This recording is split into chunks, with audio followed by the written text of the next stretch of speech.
মানুষ বড়ই বিচিত্র প্রাণী।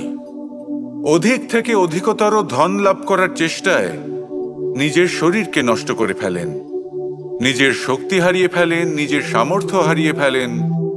আর যে ধন লাভ করেন সেটা কোথায় যায়? সেই শক্তি, সেই সামর্থ্যকে আবার ফিরে পাওয়ার জন্য। আর কিছু মানুষ জীবন এমনভাবে যাপন করেন যেন তা কখনোই শেষ হবে না, কিন্তু শেষ তো সবারই হবে। আর যখনই শেষটা কাছে চলে আসে তখন মানুষ এটা বুঝতে পারেন যে সে জীবনকে উপভোগ করেননি। তার কারণটা কি? লালসা।